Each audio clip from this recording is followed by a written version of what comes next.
Hello दोस्तों, आपका सबका इस वीडियो में स्वागत है और मैं उम्मीद करता हूँ आप सब अच्छे होंगे। तो साथियों, आज का वीडियो जो है वो एक नई भर्ती से संबंधित है, जिसमें आप देख रहे हैं वीडियो में कि कर्मचारी चयन मंडल ईएसबी की तरफ से भर्ती पुलिस मुख्यालय गृह विभाग मध्य प्रदेश शासन के अंतर्गत सूबेदार अनुसूचवी शीघ्र लेखक एवं सहायक उप निरीक्षक अनुसूचवी के रिक्त पदों की भर्ती परीक्षा 2025। तो ये एक तरीके से आपको अगर आसान शब्दों में बताएं तो ये एसआई भर्ती है, स्टेनो की, और एएसआई भर्ती एलडीसी की, इनकी भर्ती है एक तरीके से देखा जाए तो, है ना। और वो बहुत अच्छी भर्ती आई हुई है साथियों। तो आइए इस भर्ती के बारे में पहले जानते हैं क्या क्या चीज़ें हैं। तो सबसे पहले इस डब्बे में हम देखते हैं तो आवेदन भरने की तिथि जो है 3/10/25 से शुरू हो रही है और 17/10/25 तक भरे जाएंगे। मतलब 3 अक्टूबर से 17 अक्टूबर के बाद फॉर्म भरने जाने हैं। और इसके बाद साथियों फ़ीस की बात की जाए तो सीधी भर्ती हेतु अनारक्षित वर्ग के व्यक्ति जो है 500 रुपये और अनुसूचित जाति जनजाति और पिछड़ा वर्ग EWS के लिए 250 रुपये। इसी तरीके से अगला जो इम्पोर्टेंट इन्फॉर्मेशन है वो हम देखें तो इसमें आप देख सकते हैं कि परीक्षा दिनांक भी इसमें दे दी गई है साथियों। तो 17 दिसंबर 2025 से एग्ज़ाम होने हैं और 2 चरणों में एग्ज़ाम होंगे। एग्ज़ाम की टाइमिंग जो है यहाँ पे आप देख सकते हैं 9:30 से 11:30 एग्ज़ाम होगा, जबकि रिपोर्टिंग टाइम 7:30 से 8:30 यहाँ पे आप देख सकते हैं फर्स्ट पाली का। इसी तरीके से द्वितीय पाली में 12:30 से 1:30 तक की रिपोर्टिंग टाइम है और 2:30 बजे से पेपर शुरू होंगे 4:30 बजे तक। तो साथियों, ये इंपॉर्टेंट इन्फॉर्मेशन निकल के आ रही है इस भर्ती के बारे में। आगे हम देखते हैं और हमारे लिए ज़रूरी चीज़ें क्या हैं इस भर्ती नोटिफिकेशन में। तो साथियों, ये आप देख सकते हैं, ये यहाँ पे हम पहले डिस्कस करते हैं कि पोस्ट कितनी आई हुई हैं, है ना। तो पहले हम सहायक उप निरीक्षक की बात करते हैं। तो सहायक उप निरीक्षक की अगर आप देखेंगे तो सामान्य शाखा में 90 पोस्ट हैं और विशेष शाखा में 10 पोस्ट हैं, है ना। तो इस तरीके से 100 पोस्ट यहाँ पे एसआई के लिए आए हुए हैं। और अगर एएसआई की देखते हैं तो एएसआई के लिए यहाँ पर साथियों 110 पोस्ट सामान्य शाखा में और मैदानी इकाई में 230 पोस्ट और 55 पोस्ट यहाँ पे आप देख सकते हैं उप निरीक्षक विशेष शाखा में। इसके अलावा एक और पद है जो कि ये हम देख रहे हैं 15 पद, ये अपराध अनुसंधान विभाग के अंतर्गत है। ठीक है साथियों, तो ये 2 तरह के पद हैं और करीब अगर पद की संख्या दोनों कैलकुलेट की जाए, ऐड की जाए, तो करीब 500 पदों के लिए नोटिफिकेशन है। तो अच्छी खासी संख्या है। और इसके अलावा एमपी पुलिस आरक्षक की भर्ती चली रही है, तो करीब 750 के पद आरक्षक के आए हुए हैं और ये 500 ये, तो करीब 1250 पदों की भर्ती चल रही है ना। और इसमें आप देखेंगे तो जो पद है सूबेदार अनुसचिवी और सहायक उप निरीक्षक अनुसचिवी।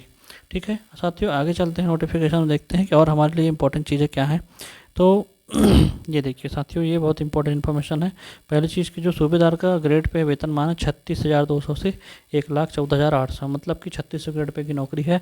आप इसको एक्विवेलेंट सीएमओ जो गास श्रेणी के होते हैं या फिर नायब तहसीलदार जो होते हैं उनके क्या बोलते हैं वेतनमान के बराबर इसका वेतनमान है।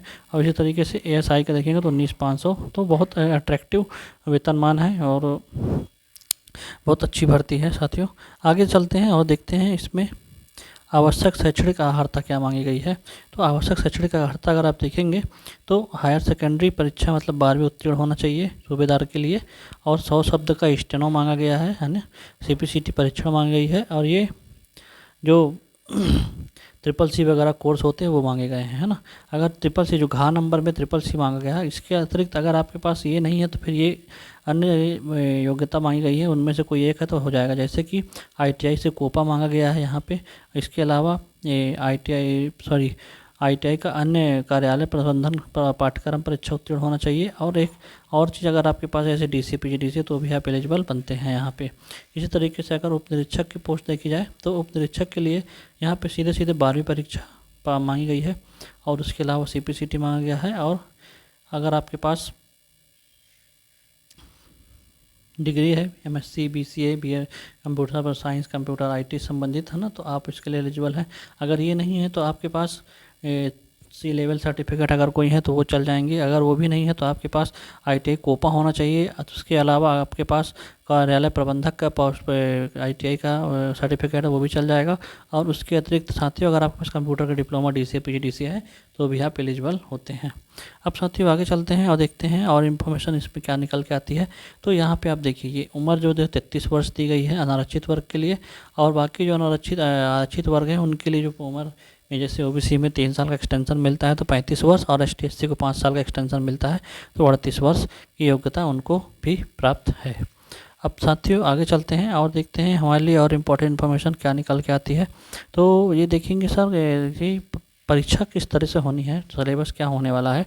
तो देखिए इस यहाँ पे आप पूरा देख सकते हैं कि प्रथम चरण ऑनलाइन हिंदी भाषा बहुविकल्पी MCQ टाइप के पेपर होंगे। 2 घंटे का पेपर होगा, 100 प्रश्न आने हैं साथियों। अधिकतम 100 अंक के, माइनस मार्किंग नहीं दी गई है ना। और उसके अलावा ये यहाँ पे आप देखिए तो ये सिलेबस है 40 अंक का सामान्य ज्ञान तार्किक ज्ञान, 30 अंक का बौद्धिक क्षमता मानसिक अभिरुचि और 30 अंक का विज्ञान सरल अंकगणित।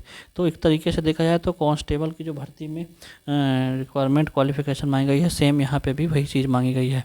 अब साथियों और आगे हम देखते हैं तो ये अच्छी चीज़ एक और निकल के आती है कि यहाँ पे जो लंबाई चौड़ाई मांगी जाती है उसमें थोड़ा सा छूट दी गई है। कहने का मतलब 167 मांगी जाती है आरक्षक और SI के लिए, लेकिन यहाँ पे 162 मांगी गई है। 162 अगर आपकी लंबाई है पुरुष के लिए, महिला के लिए 152, तो ये दोनों एलिजिबल है दोनों पदों के लिए।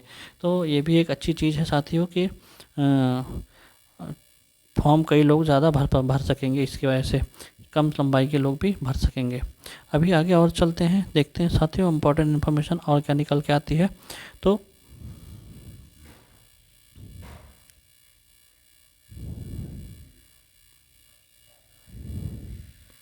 एक ये पेज निकल के आता है साथियों। तो आप यहाँ देख सकते हैं आवेदन भरने की तिथि 3 अक्टूबर से 17 अक्टूबर तक है। भरने कुल दिवस 15 है। आरंभ करने की तिथि 30 अक्टूबर से 3 अक्टूबर तक है ना। इस तरीके से और आगे आप देखेंगे तो परीक्षा 2 घंटे की होगी और दिनांक 10 अक्टूबर को परीक्षा होनी है। 2 चरणों में परीक्षा होगी, 100 अंक के पेपर होंगे है ना। और इसके बाद आगे और देखते हैं तो परीक्षा शुल्क भी हमने बात कर ही ली है। सामान्य वर्ग के लिए 500, बाकी जो आरक्षित वर्ग के लोग हैं उनको 250 रुपये की शुल्क लगनी है। अब आगे ये परीक्षा में हमारे सेंटर कौन कौन से दिए गए हैं तो इस डब्बे में आप सेंटर देख सकते हैं। भोपाल, इंदौर, जबलपुर, खंडवा, नीमच, रतलाम, रीवा, सागर, सतना, सीधी, उज्जैन। तो इस तरीके से ये सेंटर भी दिए गए हैं। अब साथियों ये तो एक पेपर होने के बाद आपके सामने एक टाइपिंग पेपर भी होने की बात कही गई है। तो इसमें भी आप देख सकते हैं कि ये प्रायोगिक परीक्षा 100 अंक की होगी। न्यूनतम अर्हता 30 अंक की, मतलब 30 अंक सबसे कम नंबर और 100 अंक अधिकतम अंक आपको लेके आने हैं है ना। तो जो स्टेनो वाले हैं उनके लिए 100 यहाँ पे देखेंगे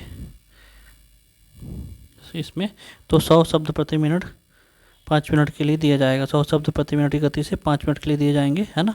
और परीक्षा प्रारंभ होने के पर 5 मिनट में प्रत्येक के लिए 2 अश्वलिपि दिए जाएंगे।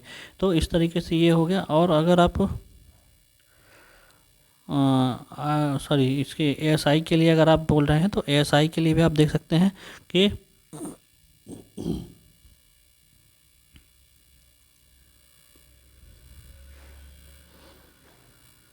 ASI के लिए आप यहाँ पे देख सकते हैं कि इसमें भी 100 अंक अधिकतम और 30 अंक न्यूनतम होने, 1 घंटा की अवधि होगी। और परीक्षा प्रारंभ होने पर भर्ती कंप्यूटर सिस्टम से परिचित होने के लिए 1-2 मिनट के सत्र दिए जाएंगे।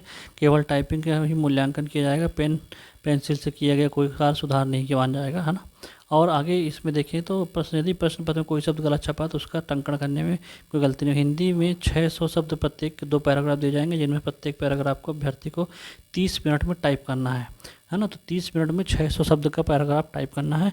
और अधिकतम अंक 50 अंक पैराग्राफ है ना, मतलब 2 पैराग्राफ आएंगे तो 50-50 अंक के। तो इस तरीके से साथियों आप देख सकते हैं कि ये पूरा नोटिफिकेशन है और मेरे हिसाब से बहुत अच्छी भर्ती है। और जो भी साथी इसकी योग्यता रखते हैं उनको अवश्य भर्ती परीक्षा में भाग लेना चाहिए। तो आज का वीडियो ही समाप्त करते हैं दोस्तों। धन्यवाद, आप सबके लिए शुभकामनाएं।